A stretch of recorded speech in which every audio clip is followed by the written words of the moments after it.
And care असोसिएशनच्या माध्यमातून आपण ठेवली आहे.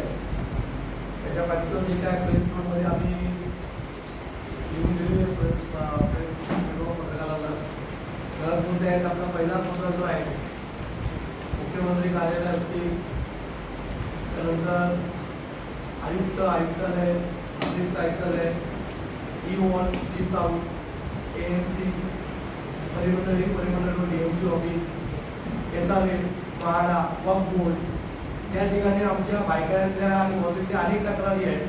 त्याच्यावर गेले 1 वर्षाने काम केलं जात नाही आहे आणि ते काम राजकीय दबावाखाली आणि कुठल्याच्या दबावाखाली केलं असा आरोप आम्ही 3 फेब्रुवारीला प्रेस कॉन्फरन्स घेऊन आम्ही ते डिक्लेअर केलं होतं, सांगितलं होतं आणि आम्ही डॉक्टर मॅडमच्या माध्यमातून लोकसभेला लेखनामध्ये उतरणार याचंही आम्ही घोषणा केली आणि त्या पद्धतीने आम्ही ते केलं.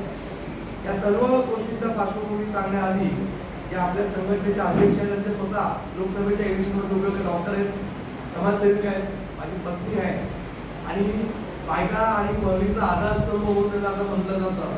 एक युवा नेतृत्व, महिला नेतृत्व सक्षमपणे पुढे येत आहे. त्यांना मी विनंती करतो की त्यांनी या प्रेस कॉन्फरन्सला सुरुवातीला संबोधन करा. बाकी सर्व डिटेलमध्ये मी तुम्हाला सांगेन. नमस्कार, डॉक्टर मयुरी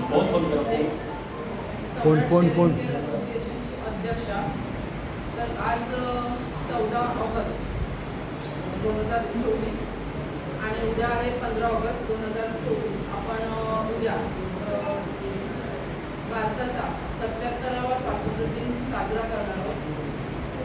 1947 16 ऑगस्ट रोजी अण्णाभाऊ साठे यांनी स्वातंत्र्य दिनाच्या दुसऱ्याच दिवशी देश की जनता भूखी है ये आजादी झूठी है असा नारा देऊन एक त्या स्वातंत्र्याला काउंटर करणारं असं आंदोलन सुरू केलं होतं. पण त्याच्या 1 दिवस आधी म्हणजे 14 ऑगस्ट 2024 आज स्वातंत्र्य आहे हे आम्ही एक्सेप्ट करतो, पण त्याच्या विरोधात जाणाऱ्या बऱ्याच गोष्टी चालू आहेत आणि त्या मला मान्य नाही. आमची सम्राट शेअर अँड केअर असोसिएशनची टॅगलाईन अशी आहे की चला घडवू प्रजासत्ताक भारत. तर प्रजासत्ताक भारतचा अर्थ काय? तर ही प्रजा, ही जी सत्ता आहे ती प्रजेच्या मनाप्रमाणे चालली पाहिजे, त्यांच्या भल्यासाठी चालली पाहिजे असं आमचं मत आहे एक सुशिक्षित नेतृत्व म्हणून. तर आम्हाला कशी प्रजा हवी तर ती कशी आहे तर त्याच्यामध्ये नशामुक्ती झाली पाहिजे, कुठल्याही अनधिकृत बांधकामाला वाव नाही मिळाली पाहिजे, शिक्षणासाठी प्रोत्साहन दिलं गेलं पाहिजे, आरोग्यासाठी प्रोत्साहन दिलं गेलं पाहिजे. पण हायकाळाचं बघता आम्ही महिला म्हणतो की शिकावरून भारताची परीक्षा करतो, पण हायकाळाचं बघता तीच परिस्थिती संपूर्ण भारतात आहे असं आम्हाला वाटतं. त्याच्यामुळे अण्णाभाऊ साठेंचं जे आंदोलन होतं त्याला समांतर असं आंदोलन आम्ही 1-1.5 वर्षापूर्वी सुरू केलं. त्याच्यामध्ये बऱ्याच तक्रारी आम्ही केल्या. फक्त आम्हाला त्या गोष्टीचा त्रास होतो म्हणून आम्ही तक्रारी नाही केल्या, पण आम्हाला असं वाटतं की संविधान, कायदे, नियम हे बनवलेले आहेत ते पाळण्यासाठी बनवलेले आहेत, तर त्याप्रमाणे सगळं चाललं पाहिजे. फक्त राजकीय लोक आणि मुलांच्या मनाप्रमाणे हे नाही चाललं पाहिजे असं आम्हाला सुशिक्षित म्हणून वाटतं. फक्त आपल्याला त्रास होतो म्हणून एखाद्या गोष्टीची तक्रार केली असं कधी झालेलं नाही आहे. जर एखादं अनधिकृत बांधकाम आहे ते मोकळ्या जागेत बांधलं गेले तर ते का बांधलं गेले? आता माझ्याकडे घर नाही आहे, मी रस्त्यात घर उभं केलं आणि तिथे जाऊन राहिले तर चालेल का लोकांना? तर ते नाही चाललं. त्यामुळे रिकाम्या जागेत जर कोणी अनधिकृत बांधकाम करते, तिकडे दुकान चालवते, त्याचं भाडं खाते तर ते आम्हाला नाही चालणार. कारण आम्ही सुशिक्षित आहोत, आम्हाला घडलेल्या चुकीच्या गोष्टी चालणार नाही. आणि याच अनुषंगाने आम्ही 1-1.5 वर्षापासून काही तक्रारींवरती पाठपुरावा करायचा प्रयत्न करतोय. त्या तक्रारींमध्ये थोडक्यात मी माहिती देते तुम्हाला. पहिली तक्रार अशी होती, SRA ओमकार टॉवर जी 42 माळ्याची बिल्डिंग आहे तिथे फक्त 20 माळ्यापर्यंत OC मिळालेली आहे आणि 42 माळ्यापर्यंत सगळ्यांना पोझिशन दिलेलं आहे. 1-2-3 दिवसापूर्वी स्लिपमध्ये अडकून एका पुरुषाचा मृत्यू झालेला आहे. खूप बेकार अशी परिस्थिती आहे त्या बिल्डिंगमध्ये. झोपडपट्टी होती खाली, त्याचं पुनर्वसन झालेलं आहे, पण ती 42 माळ्याची परत झोपडपट्टीच उभी राहिली असं एकतर 20 माळ्याच्या वरती ओसी नाहीये, म्हणजे ते जे लोक 20 माळ्याच्या वरती राहत आहेत त्यांचं अस्तित्वच काही नाहीये. त्यांना अजून लाईट बिल येत नाहीये. तिथे आग वगैरे लागली तर त्यासाठी जबाबदार कोण आहे? पाण्याचे प्रश्न आहेत, लिफ्टचे प्रश्न आहेत, खूप सारं भोंगळ कारभार आहे. त्यानंतर तत्ववित्तलचं जे बिल्डरचं प्रकरण आहे त्याच्यामध्ये त्यांनी खड्डा खणला होता. मला वाटतं 10 माळ्याच्या वरती जे पुनर्वसन करायचे लोक आहेत त्यांची 10 माळ्याची बिल्डिंग तयार झाल्याशिवाय ते सेलेबलचं उभं करू शकत नाही. तर त्यांनी जवळजवळ 9 ते 10 मीटरचा खड्डा आतमध्ये खणला होता. ती माती तिथून हलवली गेली. आमची तक्रार केल्यानंतर तिकडे माती आणून परत तो खड्डा बुजवला गेला. जवळजवळ 9 ते 10 फुटाचा खड्डा तो बुजवला गेला. या गोष्टीला जवळजवळ 7 वर्ष झाले की जिथे जे लोक राहत होते तिकडे त्या बिल्डिंगमध्ये ते हलवले गेले. पण अजून लोकांना 7 वर्ष झाली भाडं प्रॉपर मिळत नाहीये. त्या लोकांचे खूप हाल होत आहेत. तर ही सगळी समस्या आहे. त्याच्यानंतर तिसरं प्रकरण आहे, आमच्या लीना फर्नांडिस आलेल्या नाही आहेत, पण त्या एका वृद्ध व्यक्तीला सांभाळत होत्या. त्यांनी मरेपर्यंत त्याचा सांभाळ केला. त्या व्यक्तीचा एक भूत होता, तो भूत त्यांनी सांभाळला. तो व्यक्ती जो आजारी पडला त्याच्यानंतर त्यांनी तो भूत एका चंद्रकांत भोसले नावाच्या इन्स्पेक्टरला, सिनियर PI आहेत ते, सेवानिवृत्त आहेत आता, त्यांना सांभाळण्यासाठी दिला. तो त्यांच्या दुसऱ्या बायकोच्या नावावर त्यांनी करून घेतला, जो भाड्याने दिला होता. त्यांनी तो त्यांच्या दुसऱ्या बायकोच्या नावावर करून घेतला. त्याच्यानंतर तो भूत तिथून हलवला, दुसऱ्या ठिकाणी नेला आणि त्याच्यानंतर तिथे ड्रग्स विक्रीचं काम चालू झालं. याचे सगळ्याचे पुरावे आहेत आमच्याकडे. आम्ही हवेत काहीच बोलत नाही, सगळ्याचे पुरावे आहेत. एका पोलीस अधिकाऱ्याकडून, रिटायर्ड पोलीस अधिकाऱ्याकडून, त्याच्या फॅमिलीकडून जर ड्रग्स विक्रीचं काम होत असेल तर आपण माकडाच्या हाती पोलीस दिले असंच म्हणू शकतो. त्यानंतरची आमची तक्रार होती,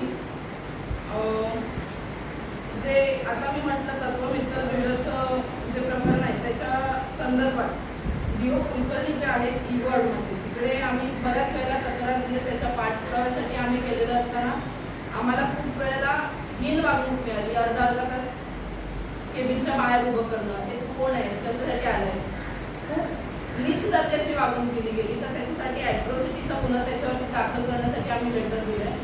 पण स्थानिक पोलीस स्टेशन जे आहे, आगरीपाडा पोलीस स्टेशन, तिथून आम्हाला काही सहकार्य मिळत नाही. जवळजवळ 1-1.5 वर्ष झालं हे सगळं चालू आहे. प्रत्येक वेळी आम्ही दर आठवड्याला आम्ही ह्याचा पाठपुरावा करायला जातो, पण ह्याच्यावरती काहीही कारवाई होत नाही. ह्याच्यामागे कोणाचा हात आहे ते शोधून काढलं पाहिजे.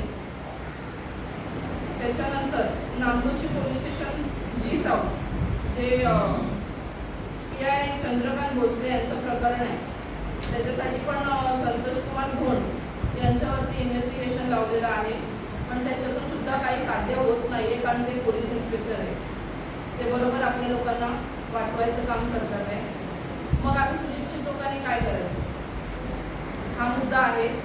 माझं नाव संतोष शिंदे, सम्राट शेअर अँड केअर असोसिएशनचा महासचिव आहे आणि माझी वाईफ डॉक्टर आहे, ती अध्यक्ष आहेत.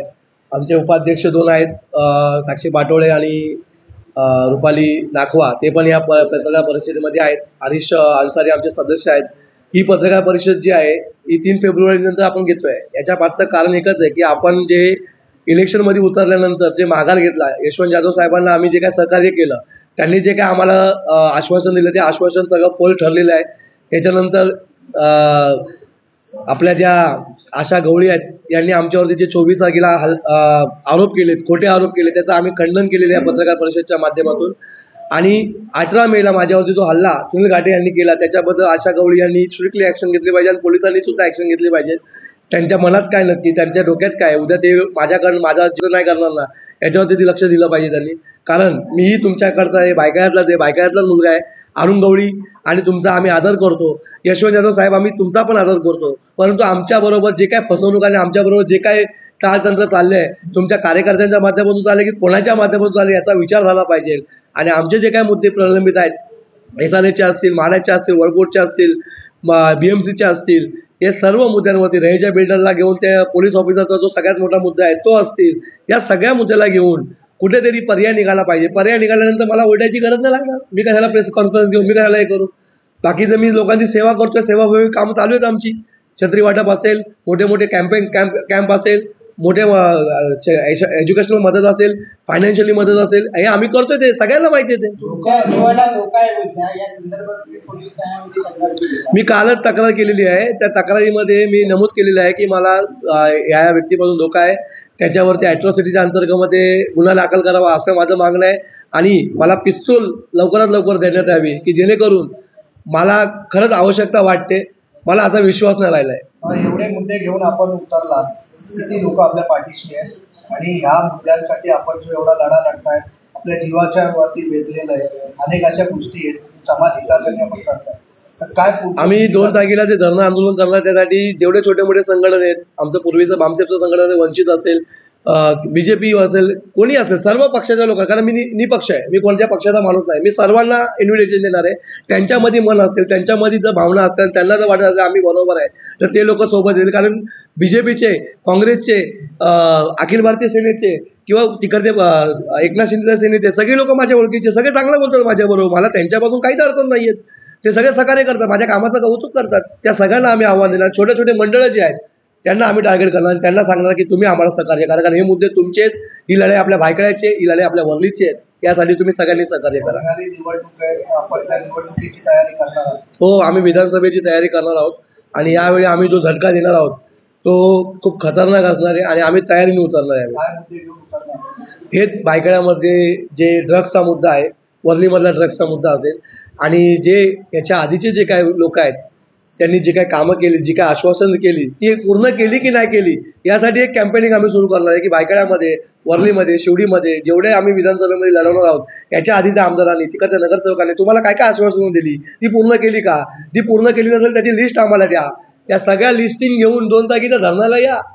मी तर आव्हान करतो आपल्या माध्यमातून 2 तारखेच्या धरणाला तुम्ही तुमची सगळ्या घरची लिस्ट घेऊन या. तुम्हाला आमदार, खासदार, नगरसेवकांनी काय आश्वासन दिली ती पूर्ण केली नाही.